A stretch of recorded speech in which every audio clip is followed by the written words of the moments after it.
guys, I'm Mark Harris. And I'm Matt Samari, and welcome to Real. Tonight, we look at families. The oldest institution in the world. But who wants to live in an institution? Well, you don't really get a choice. Unless you put it on a basket and float it on down a river. Or abandoned on a mountaintop and suckled by a she-wolf. Cool. From Adam and Eve, Cain and Abel, and even the Brady Bunch, we've congregated in families of all shapes and sizes. The old saying goes, you can pick your friends, but you can't pick your family. Well, that's not really true anymore. You still can't pick your parents. Hey, we just need to work out the kinks in time travel. It was set.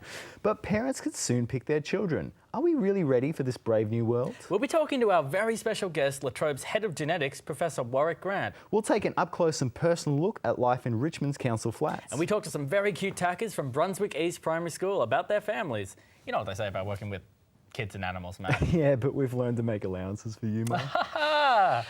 This one's good. Chris went onto the streets to ask, what do you think about genetic testing for diseases like MS or autism? Are you disturbed by the idea of babies to order? Since the dawn of time, man has always yearned to be faster, stronger, better, sexier. So we hit the streets to ask people, what would they do if they could engineer their own child? Here's what they had to say. Yeah, I think it's really weird and creepy. You know, it takes out some of the fun, the randomness, the things that make people, surprise, things that make people, but also a good thing is it helps, children not be sick. It's meant to be the way it's meant to be, not make things and, just leave it to nature, really. I think it's a good idea in theory, but I'm not sure if it works so well in practice. What happens to people that can't afford to do that kind of thing? They may be perceived to, be less a species of those who, have these designer babies that, look pure. Whether it's choosing eye colour or hair colour, or even screening out possible diseases, the possibilities are endless. I think if you could select to get rid of, serious genetic disorders, I think that would be a very good idea.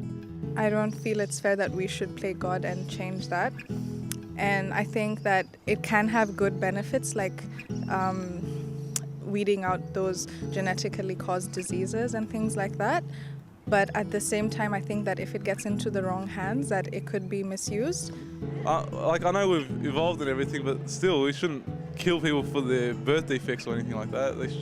Everyone has a fair chance in Australia. So there you have it. Whether you would or you wouldn't, there are no easy answers. But what would you do? I'm Chris Hennis for Real. Back to the studio. So a little later on, I'm talking to Professor Warwick Grant about pre-implantation genetic diagnosis. That is quite a mouthful. Yeah, or PGD. So it would mean screening fetuses for genetic diseases before they go into mum's womb? Wouldn't it be awesome to be able to screen for things like muscular dystrophy or cystic fibrosis before they show up? Sure, but isn't there the temptation to select out imperfections? I mean, mutations we could need further down the road? You start messing with the gene pool, it's asking for trouble. You mean like eugenics? Yeah, traditionally the whole master race idea hasn't worked out well for everyone involved. Look, I took it to camera earlier to file this report. Let's check it out. Have you ever wanted to be taller? Or maybe you wish you were born with blue eyes? Well, thanks to advancements in modern eugenics, it's now looking like it's possible for you to modify any of that whenever you want. You know, eugenics. No, not wipe out an entire race eugenics. Science eugenics.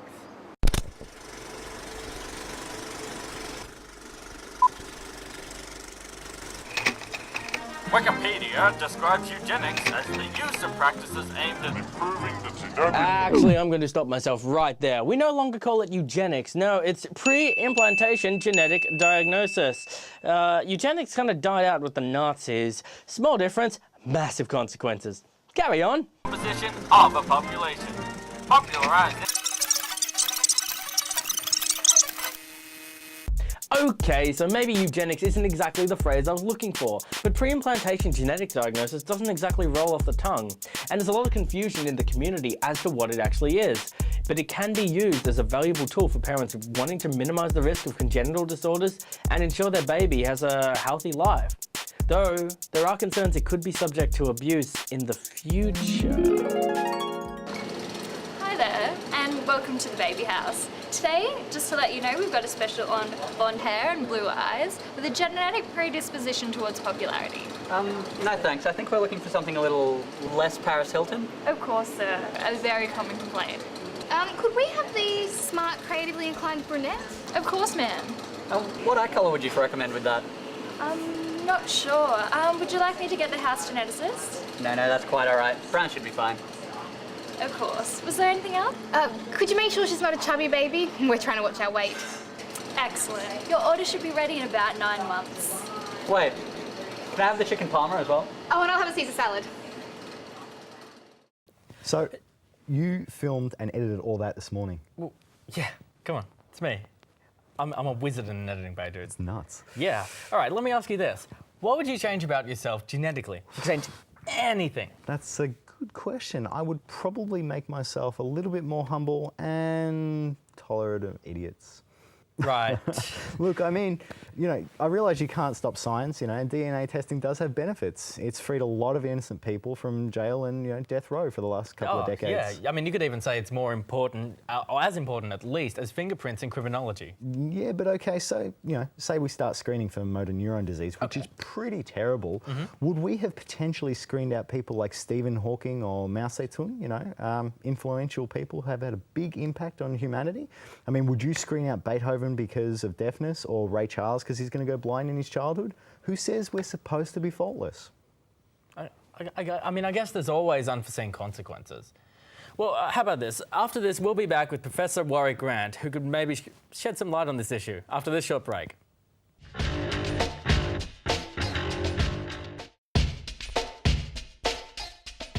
2012 was the 50th anniversary of Watson and Crick's Nobel Prize for describing DNA.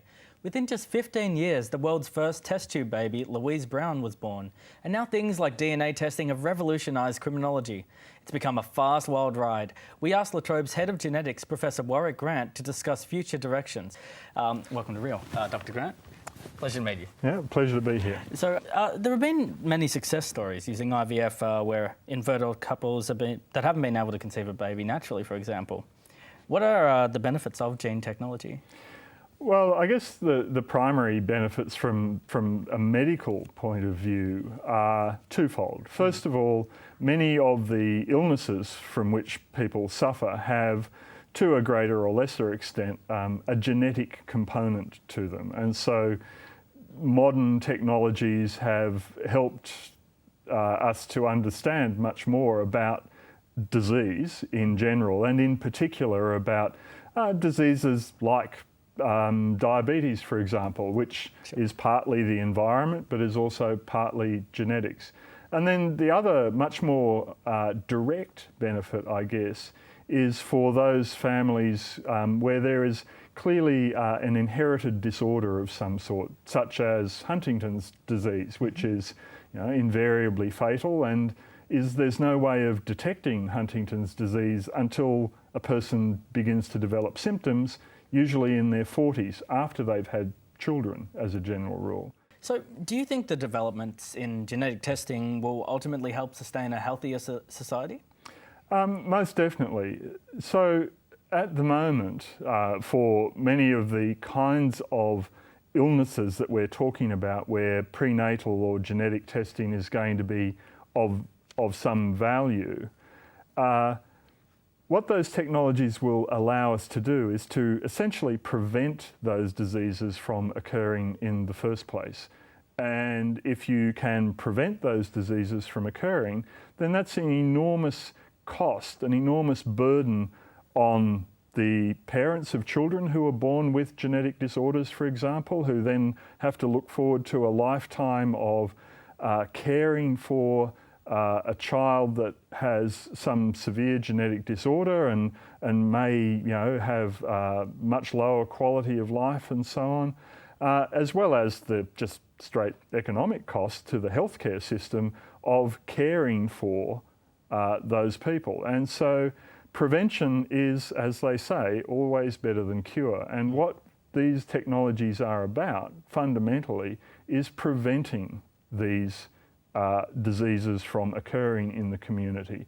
Of course. Do the technologies exist to the point yet where we're able to detect these diseases and effectively squash them out? For some, I think I couldn't give you a precise count of the number of genetic disorders that can be accurately predicted at that pre-birth or pre-implantation stage. But certainly there is now the ability for some of those diseases to be prevented, whereas previously it really was a case of playing Russian roulette, essentially. With Huntington's disease, there's a 1 in 2 chance, so 50% probability that a child will inherit the disorder. Or for some couples, the only possible choice that they could follow was to refrain from having children altogether. So you either take a gamble with the life of your unborn child, or you forego the privilege of having children. Are these technologies currently covered by the Australian government? Mostly, yes. And like most of the in vitro fertilisation technologies, couples have to meet certain criteria. But in general, if you have a history in particular in your family of some genetic disorder, then if there's a test available, then that test will be available to you. Of course, sure. So there have been suggestions that in the future we could pick or alter the genes of our children to alter their physical attributes, to manipulate their personality or characteristics. How realistic is this idea? Certainly at the moment, it's totally unrealistic. I was in fact watching a documentary on television a couple of weeks ago where one of the people in the position that I'm in now being interviewed about these technologies was the CEO of a biotechnology company in the US that offers pre-implantation diagnosis of some genetic disorders. And they have the knowledge to be able to offer a test for eye colour, for example. So if you wanted to have blue-eyed babies, they would be able to tell you whether the baby was going to have blue eyes or not. However, they have refrained from making that test available because they realise that this is getting much more into the realm of so-called designer babies, where the outcome of the test is not going to have a clear-cut medical benefit, like knowing whether you're at a higher risk of developing Huntington's disease, but is very much a case of parents wanting to have blue-eyed children rather than brown-eyed children. Of course. And that kind of application clearly needs much wider discussion in the community before decisions are made. Okay, brilliant. And just to finish up, is there anything you would like to change about yourself genetically? No, that's probably a question that you should ask my children. And so far, they've not complained too much. So. Okay, beautiful. Unfortunately, that's all we have time for today, but thank you very much for joining us, Dr. Grant. Coming up next, we look at something completely different. In Comfortable Living, we look at Hugh Chow's doco on high-rise living in Richmond. Check it out. North Richmond, Melbourne is where I've called home for the last 17 years. For the most part, we're a lively community of grocers, markets, restaurants and record stores. And although we seem like an average community, in the time that I've lived here, there's been an unspoken acceptance amongst the people. An acceptance for the lack of safety. And while it's improving, I wanted to learn more about what's being done to make people feel good about living here. This is why I find myself making this documentary. I'm Hugh. I think I've been living here for about maybe 16, 17 years. I don't know, I moved in here when I was about 3 or 4. And the first time I came here, I thought everything was just awesome. Because when you're a kid and you're small, everything just seems so much bigger. So these flats looked awesome, they were huge and everything, this room, this house, everything just looked amazing. And even when I would go into the empty rooms and just shout at the top of my lungs, just be just echoes. But yeah, look, everything was just awesome when I was younger.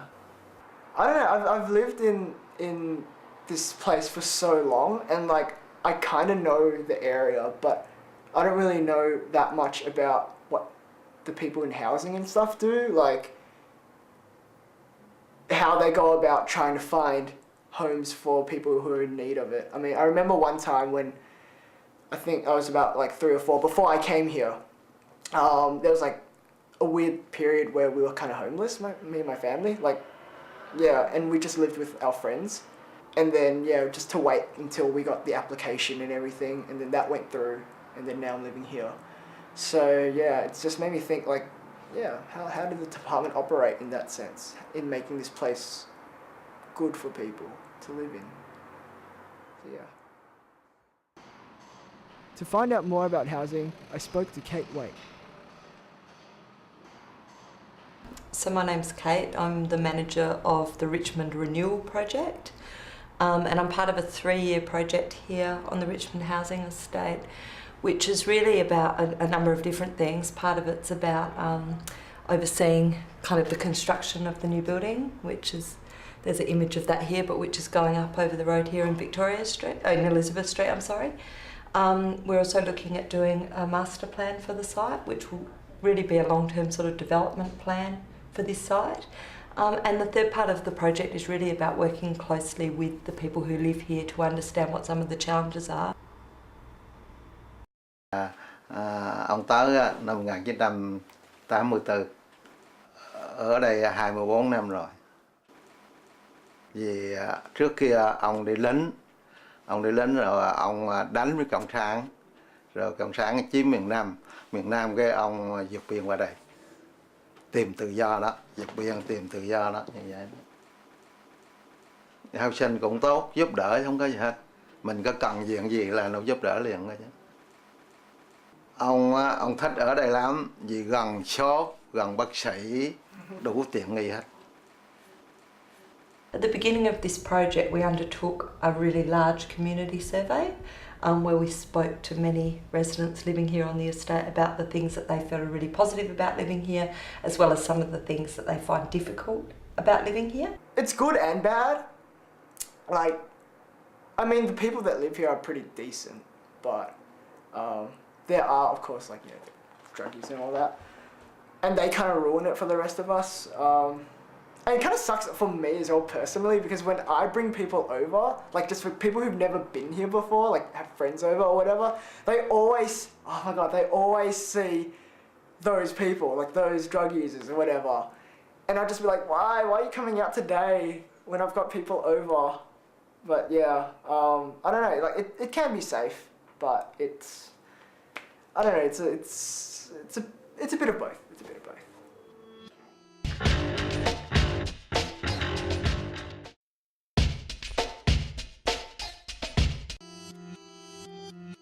I wondered if other people shared the same sentiment as me and took to the streets to ask them.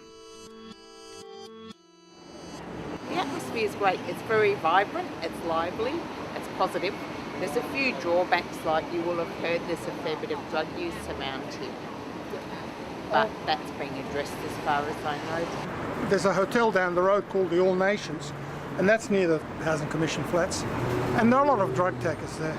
A lot of drug takers. Not in the hotel, but outside and all that sort of thing. And here, you know, you can't walk 20 metres without people asking you, do you need some drugs? For a start, they could have more police on the street. Secondly, they could assist with all sorts of social problems, which I'm sure would be associated with the Housing Commission. So there are a lot of things they can do, you know, from social work to all sorts of things, all sorts of things. So it's only a matter of will and money, and they won't put it in. Certainly when I first came into the role, there was a lot of concern about the safety of particularly the walk-up flats, which are just on the other side of Elizabeth Street, over here between Elizabeth and Victoria Streets. And there was quite a lot of activity from, I guess, local drug users and dealers throughout that area, and at times there was quite a large group of people who would gather in that area during the day and continue to. So we did some work at that stage with the local police up here at Richmond, and we managed to establish what's referred to as a police command post in one of the units over there, which has become a space which police will come and go from and use as something of an office. The other thing that we did through that area is we installed some additional CCTV cameras specifically in that area to, I guess, try and provide some further reassurance for residents there. And those CCTV cameras will stream back into the police command post so police can look in real time at what might be going on and respond quickly and effectively to anything that's inappropriate. I oversee like 29 security officers who patrol the areas 24/7 to make sure that everyone is safe and having a safe environment on the state. Like when this incident happens, we normally call the cops straight away. We've got a very good working relationship with the Richmond, Collingwood and Fitzroy Police Station. So they know us like by names as well now. We've got a very good working relationship. So anytime when 24/7 we require them, we call them, they're on the spot here. So the response time is very low. We have 2 community halls for residents to have their community-based programs on a daily basis or on a weekly basis. We've got 2 basketball courts, we've got 2 barbecue areas with a seating arrangement. We have got a West Primary School on a state. We've got North Richmond Community Health. Look, I mean, I think what you can say about this area is that although sometimes the public perceptions can be quite negative and often the media representations of the area are quite negative, I think that there's also something, you know, pretty astounding about the fact that you've got this quite small area with 2,500 people that live very, very close side by side with each other. They come from all different parts of the world. Many of them come from very adverse circumstances, and yet really it's a very harmonious community, you know, and people get along and people make day-to-day life work really well for themselves and for their families. So I think ultimately it's a really positive story. All right, we asked the kids of Brunswick East Primary School to tell us what made their family different and special. Enjoy.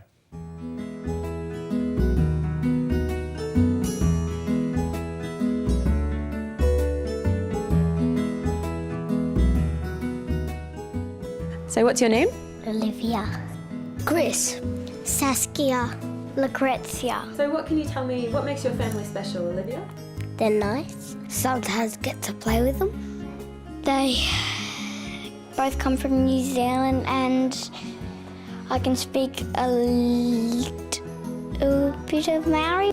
I have a dog. You have a dog? What's your dog's name? Charlie. Charlie, what kind of dog is Charlie? Cavalier King Charles. Tell me your name. Bintu. Xavier. Roma. Archie. Gray. Daniel. What makes your family special, Bintu? My mum comes from Alice Springs. Me and my little brother sometimes have battles. Oh, Because really? he actually knows stuff. Yeah. Yeah. Queensland, where there's lots of mangoes. On the school holidays, we usually go to our beach house. Wow, so you're the big brother. Yeah, you look after him? That's good. And what do you like to do with Sometimes I sneak the lollies and I give him some lollies too. They let me watch movies when I'm not supposed to. Anna Kai. Leroy. Ned. Olive. I like going to the movies with my mum and dad and my brother and sister. I watch movies with my parents. 2 mums, 2 dads. Wow. 1 dog. 1 dog? What's the dog's name? Tiger. Hello, Melbourne, you're watching Real. Hello, Melbourne, you're watching Real. Hello, Melbourne, you're watching Real. Hello, Melbourne, you're watching Real. Special thanks to the kids and teachers at Brunswick East Primary School. And a big thanks to Hugh Chow for comfortable living and to Professor Warwick Grant for taking us through the maze of genetic diagnosis. Well, I've been Matt Zamari. And I've been Mark Harris. And this has been Real. Keep it real, Melbourne. Oh, you always get the cool line. Always get the last line, because I'm the best.